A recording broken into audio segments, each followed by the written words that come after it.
Prime-time local news, serving the Lakeland and Midwest regions.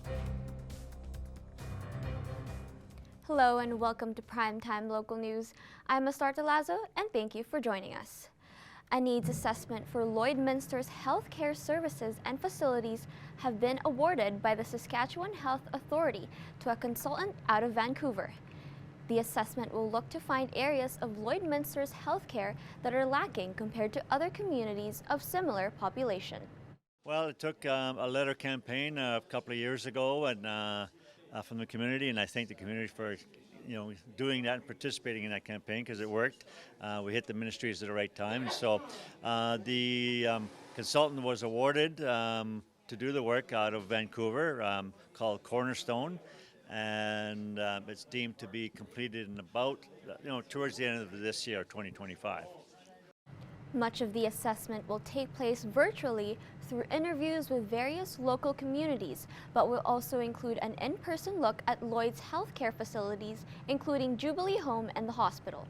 The interviews and a lot of the data collection is going to be assembled by AHS and SHA and local committees such as mine, and we're hoping the Concerned Citizens Group and others like the Mayor's Chair. And so it'll be more interviews and data collection. Their actual time right in Lloydminster are probably pretty limited to 1 or 2 visits from what I understand.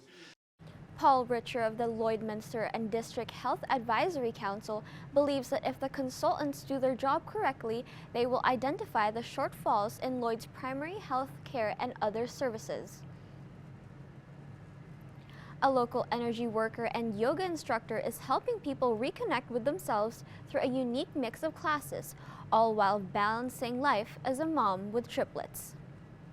Offering a variety of classes like self-love, rage release, and restoring yoga, Shauna's wellness business blends physical and emotional healing together. I do yoga for the mind and body. I do energy work like chakra balancing and Reiki. I also do somatic healing, which deals more with emotions and trauma stored within the body. So helping work through those traumas and emotions from a bottom-up body feeling approach instead of a top-down like talk therapy. Yoga helped Shauna recover herself after having triplets. Now she's sharing her journey with others, creating a space for personal growth.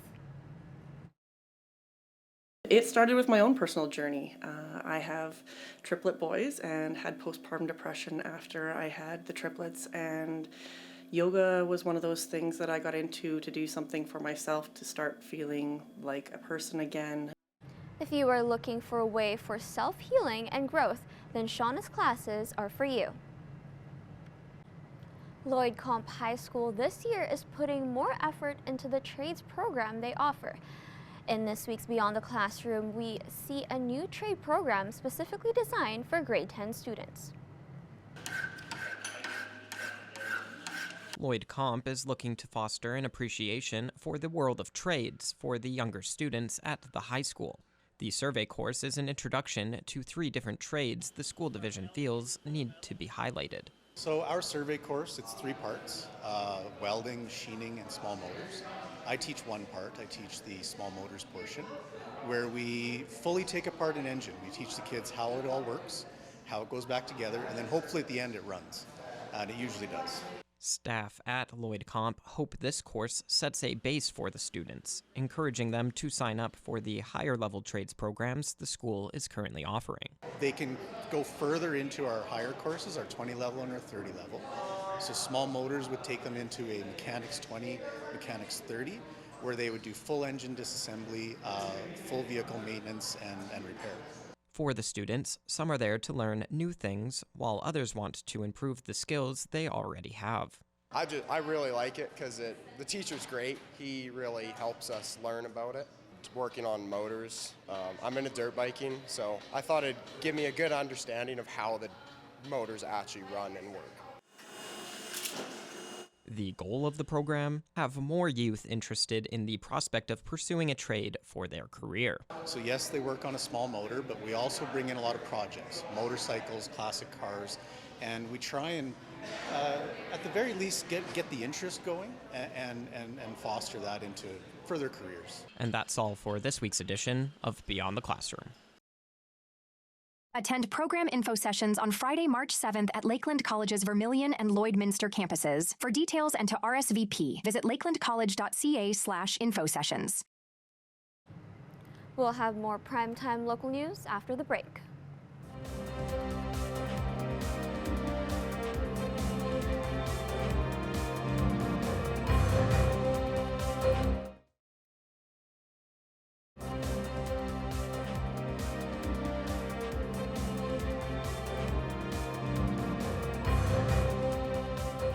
After a few weeks of cold weather, the border city is officially getting rewarded with some spring temperatures.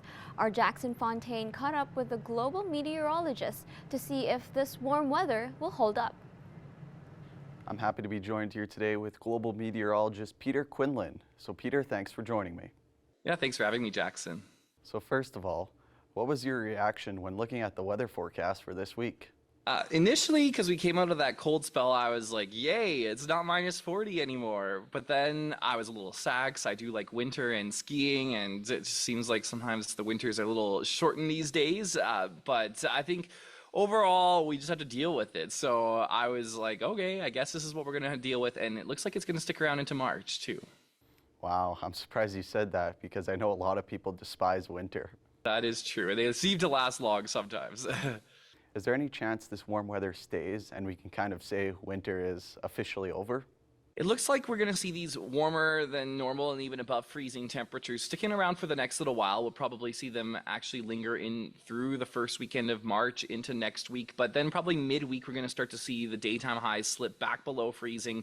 Overnight lows getting close to minus double digits. The question is, how cold will it get and how long will it last? Some of our longer models are keeping those daytime highs below freezing into the second week of March, and potentially a little longer than that. So we'll be waiting and kind of seeing. It's a little far out to be able to predict it with exact certainty at this point. It kind of could go either way, but it does look like it'll be a little bit colder than this past week after we get through to the middle of next week. And Peter, is there any chance we get more snow this year? Yes, we will likely be seeing more snow, potentially even a little bit next week. Major snow, we often see quite a bit of snow in March and even April in Lloydminster, but it doesn't last quite as long because those days are longer. The temperatures typically get a little warmer. So I would say with pretty high degree of certainty that we will see some more snow. Question is, will we see major jumps of snow? And it looks like the first week of the month at least we won't. But beyond that, it's really tricky to forecast precipitation with any degree of accuracy. I know a lot of groundhogs predicted early spring. Is it safe to say they were right? Those groundhogs don't know much, I'll admit. They're a little crazy, but it might be a little earlier than some might have thought. I think we're going to be kind of like in that awkward in-between where there's ice in the morning, some melting during the day for a while in March, maybe even into April. It might seem like it's kind of dragging on, so I would put very little stock in what those rodents are saying about the early spring. This is Lloydminster we're talking. It doesn't usually happen on February 2nd, and it definitely didn't happen right away, as we know. Is there any chance this early warm spell could lead to an early summer? For sure. It does look like, well, the long-range seasonal forecast models for summer, which is not till June, July, August, are right now pointing at warmer than normal conditions. So it could be a hot summer, could also be a dry summer, which I was just looking at and trying to think about how much moisture we have in the ground. So it might not be the most ideal growing season, at least at the start, but things can change between now and then. That's just kind of the outlook at this point, but that's kind of something we'll be watching for. And I think farmers will be hoping for some bigger wets, heavy snowfalls in March and April to kind of make up for that deficit if we do go into a drier than normal late spring and early summer period. And finally, what is your prediction for the next few months weather-wise? So I think we will likely end up going a little bit below freezing temperature-wise as we get you through into early March. And we might actually end up being below average throughout the month of March. We'll start to warm probably above average in April at some point. And then it looks like we might see a hotter and I think probably a drier than normal mid-spring into summer period at this point. Things can change though. Well, let's just hope this warm weather stays and we can enjoy an early spring. Peter, thanks for doing this today.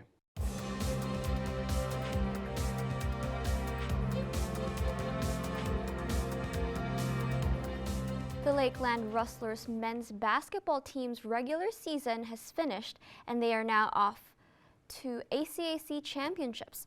Our Thomas Wildman attended their final practice before provincials. The Lakeland Rustlers had a solid finish to their season and are looking forward to the beginning of playoffs. I think it's a little more than just being excited. I think most of the guys in here are really anxious to just play again. I mean, we played last Thursday, but like the playoff atmosphere, really intense basketball, I think we're really anxious for that. We've been looking for that all season, to be honest. So I think we're just ready to play. We're just anxious to get out there. The team is working hard on perfecting the little details to be as prepared as possible for provincials. Our whole mentality is defense. You know, if we play strong enough defense, we don't even have to play offense because defense will lead to offense. So basically it's focusing completely on that and as well as just sticking together and doing those things consistently over 40 minutes is the biggest thing for us right now. The men's basketball team won bronze last year and are looking to medal once again and have high hopes for playoffs. I said it, and I think Riley said it as well after our last game, like preseason's over, like because mostly that's what our mind was kind of geared towards, like trying to place a medal somewhere. You know what I mean? So we're all anxious to get some hardware. So I think we're ready. I definitely think we're ready.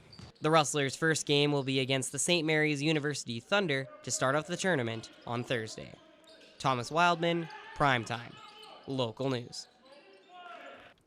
Get ready to choose laughter this weekend as the Funny Times stand-up comedy crew brings their jokes to Lloydminster for their Good Choices comedy tour. And I was able to speak with one of the comedians about their upcoming show. Today I'm joined by comedian Noah Brodeur, and today we're going to be talking about their upcoming comedy show here in Lloydminster on Saturday, March 1st at the 4th Meridian Brewing. Thank you so much for joining me today, Noah. Thank you so much for having me. Absolutely. So, first off, how has the tour been for you guys? It's been good. Our last leg of the tour was kind of southern and central Alberta, so we did Calgary, Red Deer, Brooks, and then Halkirk. So this is now our second leg, just doing Saskatoon and then Lloydminster. Awesome. And what's been your favorite thing so far during the tour? Honestly, the fun thing is we're all pretty close friends, and it's been kind of fun just hanging out. The shows are all obviously awesome, but it's been fun to even just mess around in the car ride and the hotel and stuff like that. The best show so far, surprisingly, was Halkirk, which is like a little town of like 80 people, and it was it was so much fun. There was quite a few people there in their little community hall. But yeah, I would say those are the highlights, just hanging out, and then the show in Halkirk was really, really fun. Absolutely. And for Lloydminster, what are you looking forward the most about coming here? So all three of us have come to Lloydminster separately to play at 4th Meridian, and we all had really good experiences. We found the staff was really nice. We find the people are just really nice. We find that smaller towns are usually just very grateful to have live entertainment. And then it's nice to do it in a brewery like 4th Meridian, like a local spot like that. I find that people who are kind of fans of local beer and local restaurants are also going to be fans of local comedy. So yeah, we're really looking forward to the show. Absolutely. And so how do you guys prepare for tours or even for shows? So for the tour, what we did is we're fully independent. We're not represented by any agents or management. So we would, I would have Brad and Ryan, or the other two comedians. They would come over and we would just sit in my living room with our laptops open, and we would kind of make a list, kind of make a map of where all the towns we want to hit and what order makes most sense, and then message maybe other comedians who have done those towns, or message the venues to kind of sort it out. And then for the shows themselves, we all kind of have our own little routines. It's nice to be in a good mood, so it's fun to kind of be hanging out. But yeah, we all like to kind of create a set list. It's like we hang out and have fun, and then a half hour before the show, we kind of all go separately and write out our jokes and figure out what we're going to say and stuff like that. Absolutely. And so, what are some of your favorite things about being a comedian? It's just it's a really fun lifestyle. You get to travel, even if sometimes it's Lloydminster, you still get to travel and see cool places and meet cool people. It's fun to, do something with your friends. A lot of times, even in comedy, you work with people you don't know that well, or you're just opening for someone who might be quite a bit older than you. This tour has been a really fun way to just hang out with two guys that I think are both really funny comedians and I consider good friends. So that's a highlight for sure. It's also nice. It's pretty gratifying, I would say, to go and to make people smile. As corny as that sounds, it's nice to see what it means to people after a show, and they seem really grateful and like they had a good laugh. Perfect. And so, what can fans expect from the upcoming show? Like, what style of comedy should they expect? Are you sticking to your usual style, or are you going to be experimenting? Totally. So our tour is called the Good Choices Comedy Tour, and we thought that was kind of a funny name because a lot of times people think of comedians or artists in general as like bad boys or like people who kind of, you know, go against the grain. But all three of us are kind of just really nice, agreeable guys. We all are, we have cleaner humor, I would say. It's mostly jokes. We don't do a lot of crowd work or riffing or stuff like that. A little bit maybe, but for the most part, we pride ourselves on the jokes we write. I would say I have cleaner material. It's more about growing up with a big family and stuff like that.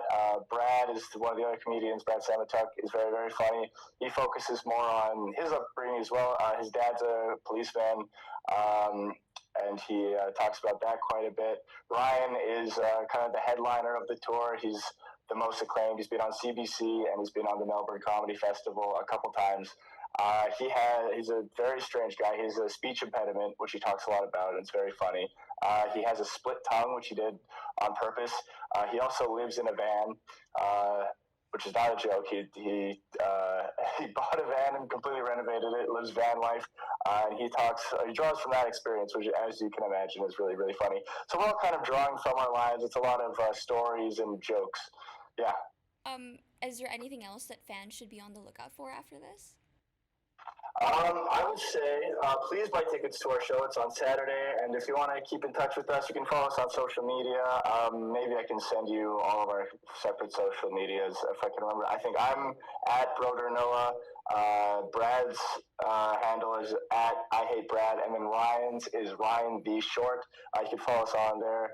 We all post clips and stuff like that. Maybe we'll do some joint maybe content while we're on the road. But yeah, please follow us, join our mailing list and stuff like that. You can see when we come back to town. But please come to our show on Saturday, March 1st at Fourth Meridian Brewing Company. It's going to be a lot of fun. Absolutely. Again, thank you so much for doing the interview. And yeah, I look forward to the show, and it seems very fun and exciting. Thank you again. No problem.